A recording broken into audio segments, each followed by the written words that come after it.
I'm going to take this girl on a date, pay $300, $400, pull her chair out, open the car door. After the date, she's going to go back with Tyrone and get her back blown out. Tough. What's the reason for me to go above and beyond? I'm going to talk about effort, since everybody talked about effort. Do we believe that chivalry is alive or dead? I'm going to let the girls go on this one I first. think it depends on where you look. I have found plenty of men that are still very chivalrous, but I know that there are certain places where I'm not going to find that at all. Like my job. I'm a bartender at a nightclub. I know I'm not going to find... The odds of me finding a chivalrous man in a nightclub is very low. But I have found them, so I know it's not dead. It's just not as common these days. Yeah. I would just add to that, like, I don't think some of the men who used to be chivalrous got, I guess, the appreciation for it. And so it kind of like started to roll it back or dial it back. And it doesn't seem like it's as valued as it used to be. You know, sometimes you might hold the door and never get a thank you or something like that. Or, you know, you might take the initiative and pay the price for like the dates and stuff like that, and that might not be reciprocated. And so it's like, all right, well, I'm not getting value for what I'm doing, or maybe not even being noticed for what I'm doing. And so... But that's the problem. You shouldn't be doing it to get something in return. You should literally be chivalrous just because you want to be a good man. That's what I was gonna say. No, and that's all fine and well, right? But then a lot of times the nice person gets taken advantage of, and over time you feel the burden of that. Like, all right, well, I've been doing so good so long, and I haven't felt any appreciation, any flattery, anything coming for it. Am I doing it? Is it working for me? Do I see the benefit? And you kind of wrestle with that. And it's like, all right, well, if a lot of these dates I'm going on, I'm doing this and I'm not getting any reciprocity, any mutual investment, you know, is it really worth it? And then that's where a lot of dudes wrestle with, like, maybe it's not. It's not really benefiting me. You guys might like it, but I don't see winning from it, and so I change my tactic, which might be for some dudes don't even do it at all. You know, some dudes still express themselves that way. Some dudes are still traditional in that sense, but for the most men, if it doesn't benefit you, you're gonna stop doing it. Yeah, but I would say, like, perceived chivalry is there, right? Like, I think it happens to some people because people talk about it, but to me, I feel like it is the rare man that's not paying on a first date, right? Like, even if you don't want to, on a first date, you're gonna pay. Is that wrong? What? The guy pay? That it's a rare man that a man does not pay on the first date. Yeah, that's normal. Yeah. I mean, Yeah, standard, like, even if you do not want to, even if the date was whack and you know you're not gonna see this person again, like, most men are gonna pay, right? Yeah. And that's like perceived chivalry. Maybe you really didn't want to, but at the end of the day, it just feels like the thing to do. I mean, that was taught, right? It Yeah. was a part of tradition as a man to take that initiative. But right? But then So it's if I'm back to what you were saying, like, are you really chivalrous then? Like, I feel like people can act chivalrous, but are you chivalrous? I think those are like two different things. I'm talking about the above and beyond, like a man throwing his jacket in a puddle. Like, that era is over. You know what I mean? Like, that's a lost art right there, that bro. also goes Holding the hand car in door hand. open. But that Now- I wouldn't like. I think to me, like, very traditional senses of chivalry, I would literally be like, pick up your, no. Like, you see, like, certain little things like that, I'd be like, I don't know. But I will say, I actually agree with what you were saying about, like, I don't know if I would say that a man is no longer chivalrous if he's pouring into something and then choosing to, like, reclaim his time and energy back. I actually wouldn't say he's no longer chivalrous. He just might not see you as valuable enough to make the investment. And I think that you can make that call. Like, Yeah. as a man who's dating, if you go out on 8, 10, 12, 15 dates with somebody and, like, you're not really feeling that energy in return. That was too many dates in the first place. You know, Right, you know what I mean? I don't know. You know, but I do think Yeah. men would be chivalrous for the right person. You know, Yeah. and I think we have it because most men are traditionals, so they will take pride in taking that initiative and paying and all that. But if it's not appreciated or respected, that's where they kind of retreat. And I think that, like, if you're experiencing that might be because maybe there's no reciprocity, no investment on your end, no mutual interest, and so they feel like, why am I putting up so much and not getting anything in return? Like, the above and beyond for the right person. Right. I'm going to go the other way with this. Go ahead. I know you when want to you go ahead. look at the origins of chivalry, right? Medieval times, The reason I don't know the history, I guess. you gotta break it down. You gonna break it down for us? Everything has a beginning. There you right? go. This is important. So Facts. in the beginning, medieval times when chivalry became a thing, it was because men knew what they were getting. They felt like they knew they were getting a woman that was pure. Most of the time, you know what I mean? She This was is like the a beginning virgin. of Think Like a Man. Hey, this is something never changed. Right? They knew that she was gonna be pure. They knew that she was gonna be young and receptive and agreeable and feminine and docile and all these things. Now what men are saying is like, why would I go above and beyond for women that have been sexually promiscuous and they're not agreeable? They don't want to listen to a man's leadership and a vision, and they don't want to be a partner to me. They want to extract resources from me, and it's like the idea is that why would I go above and beyond for somebody that's trying to just take from me? And that's why a lot of men have left the dating scene. Now, Dave Chappelle said chivalry is dead and women killed it, and that's kind of like my belief too, because when you look as a man and you see that like women kind of gravitate towards the bad boys, right? Nice guys finish last. We've all heard this. What's the impetus to be the nice guy? Like, what's the driving factor? If I know that, I'm gonna take this girl on a date, pay $300, $400, pull her chair out, open the car door. After the date, she's gonna go back with Tyrone and get her back blown out. Tough. What's the reason for me to go above and beyond? And that's what's happening. That's what's happening right now. But you got bad taste in women, because you should, like, Hey, that's how did you tough, get a girl man. that would do that? Like, if I'm going on a date with a guy, I don't have a guy at home that's going to blow my back out after the date. Like, that's the type of women that you're dating. So here's the thing, right? Now go ahead. Now I see your point though. It's not I see your point where it's just like, okay, I'm taking all this burden and putting this all this energy in and investing in the situation, and it doesn't really net me, I guess, anything in a sense, right? Like, I'm trying to advance in the situation with you, and I'm assuming you accepted this date because you were interested. And so because maybe there was some facade there, like there's a lot of like push and pull. So I'm not really getting anything from it, and maybe you're retreating, and then you go home with Tyrone, or somebody else gets easy access when I've been paid 4 or 5 days through $300. It makes it feel like it's worthless. And it may not. I'm not. Maybe y'all are different, right? But the stats show that from Tinder's perspective, right, 80% of men compete for the bottom 20% of women. Damn. On Tinder? On Tinder.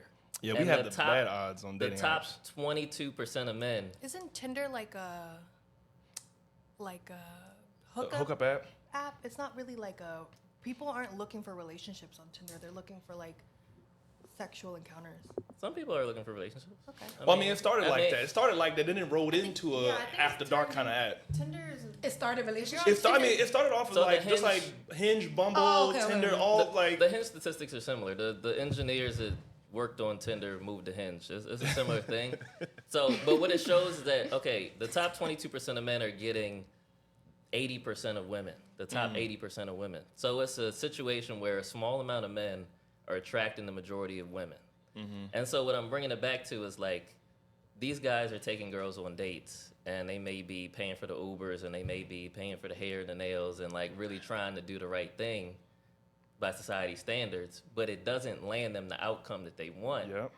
If women have a different strategy of, I'm just gonna use this guy for his resources, and then I'm gonna go with the guy that I actually want, that's the bad boy that may not have the money, but he's the good time, he's the fun guy, he's the dominant guy. But you don't feel like women can make a similar statement? Like, As far as I men, yeah. feel like women can also, and it's not to negate this, but Yeah, women yeah, can yeah. also say, like, what's the value, worth, whatever, of being like the homebody that stays at home when men want to be outside with the bad bitches in the club every weekend? Like, women can make the same argument of like, do men really want a homebody? They be saying they want a homebody, but they want to be outside with the bitches that be outside every weekend. If you ask a guy if he wants a virgin or a girl that's been sexually promiscuous, most of the time they're going to tell you they want a virgin, a girl that's pure. But at the end of the day, when you really get that girl who's pure and a virgin, you're going to be like, oh, this is whack. She doesn't know how to suck dick. She doesn't know how Yeah, to... Get straight to it. Let's Get go. straight to it. Not way. Go for it. I doesn't love know it. how to, like, have Get good straight to it. sex. And, oh, yeah, It- okay, you can teach sex. can't really, I mean, you can teach sex. I genuinely believe you can teach someone how to have good sex, but it's not going to be an easy thing. So I don't think men realize half of the time when they're upset that women aren't these pure virgins anymore, that like that's not really what you want. You don't really want someone that isn't comfortable with themselves sexually and is able to like satisfy all your sexual needs. Well, it's more of a status piece. If you're the town who walking to the party with you, We opened the door already. we're going for it. The door already open. Not the town. Get into it. Get into If it. that's what you are, you know what I mean? And you're on my arm and I walk into the party with you and there's 5-6 guys in there that already had you. It doesn't look good on me. But you wouldn't do that though. You Well- wouldn't walk in with the town on your arm. You'd treat her like the girl of the night, and That's my you wouldn't point. be So chivalrous men towards don't her. they don't want the promiscuous girl for the long term is my point. They want the girl that's the pure girl that nobody's ever touched. They never seen her. She doesn't come outside. So how you gonna meet her? I do want to add context to her point though, because if you're a guy who is sexually promiscuous and you have preference, you don't really want a virgin. Like you want the characteristics of the virgin in that promiscuous girl, because you develop preferences. So you do want that sloppy top. You do want to blow her back out and she know what she's doing. But at the same time, you don't want to have to go through the ringer of teaching her and going through it in this years and years and years of the struggle. You want her to only be the freak For you. That's really what it is. That's You it. still want that virgin characteristics, that wholesomeness, that like, I'm only for you. Right. The fear is if you get that promiscuous girl, she might be thinking of some nigga when you in there. Yeah. And you don't want that. You want all that to you. And so I Right. think that's the toss-up where like, dudes do say they want virgins, but they don't want that long-term for real. Because I'm like, if most dudes who have been promiscuous got a virgin, they wouldn't be happy. Yeah, they'd cheat on her with the The town girl whore. with They'll the, with be in the, the with club the townhouse. every Yeah, they've been in the weekend club on the looking for the weekend. girls. They Like, would, and I'm saying, absolutely. and this is mainly to dudes who are hypersexual, top 20% dudes that have developed preference over the multitude of women they probably slept But with. life is bigger than sex. The issue is, right, the promiscuous It girl is. is good for 15 minutes. It's just that small point. That's But that's the all. rest of your life, you have to do life with somebody. But And the sex is a promiscuous, crucial part of your relationship. if you're promiscuous, if you loose with your box, you don't make good decisions with your box. That's what what I'm else saying. don't you make good My decisions only with? blend was the characteristics of that virgin. Because yes, with the promiscuous girl, you don't get the thoughtfulness. You don't get that. You Right. get poor choices. Yeah. But with the virgin girl, you don't get poor choices. So it's like, how do you want both really, but you can't get that. It's like you're in a tough spot because if you're sexually promiscuous as a guy, the virgin girl might not satisfy you, but then the promiscuous girl not a good long-term fit. Well, the idea is that you just teach the virgin girl to do it the way you want it to be done. And that's And why. then- But that dudes- dichotomy is the same dichotomy that you said between Tyrone and the nice boy loser. Okay. That's literally the same dichotomy. Break it down. You just said something about how girls be going out on a date with. You didn't say loser. I added that. But you said something about how girls be going on dates With with a like a generous really dude. nice guy, super nice, all of that, and then they going home and getting their back blown out by Tyrone, right? I think that dichotomy that we're talking about here, Yeah. between the virgin girl and the promiscuous girl, is the same thing as that. Like the- and of course, a woman, if you have the choice between the Tyrone that you was describing and the nice guy, like obviously you want components of both, just like you Yeah. said. Like, I think this it's the same thing. I do really agree do. that in today's day and age, in our generation, women are a little too loose with sex, and it's become like an okay thing. Like, Yeah. we have the slut walk and like telling women to, be more comfortable. I am all for, have sex if you want to have sex with whoever you want to have sex with. But I don't agree with like the way that some women and like parts of the culture have taken it to a whole other level. I'm still always going to believe that if you're having sex with more than 2 people in like a 2-month span, it's just too much. Like I agree with have sex if you want to have sex, be sexually open, do whatever you want with your body, but you shouldn't be going out crazy. And I think because of these things that we allow now, Yeah. it's why men are less, or feel like it's less worth to them. Like women are not worth as much to them because of all of these things. But it goes the same way for men too. Like what you guys don't want in women, like we don't want in men either. This day and age, men who have money want to be able to have multiple women. They don't want to settle down. They don't want to be with just one girl. They want to have like all the girls, you know? So it's like you put all your effort into one guy, and he's like putting his effort into multiple women. I mean, that might be a small percent of dudes, though. Cause Yeah, it is. Yeah. Because Who don't? I feel like like the dudes, it's a very small subset of dudes that have the ability to sleep with multiple women. Oh. The majority of the dudes aren't even in that ballpark to deal with that. So it's just, I guess, like you said, depending on where you're going, you're probably meeting the same types of dudes, and that's why your experiences are kind of all like similar. But most guys don't have that ability.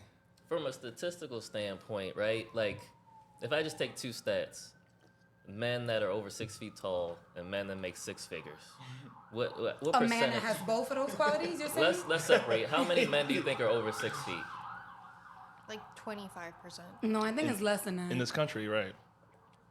It's less than that? Or it's about that? It's less. It's 14. Yeah, I knew it was less than that. So you got 14% Yeah. of men that are 6 feet or above. How many men do you think make $100,000 a year or more? That's close. 10 or something? I was gonna say like 10%. 17% of all men. If you look at black men, Hispanic men, it's less than 10%. So you just take those two stats, 17% and 14%.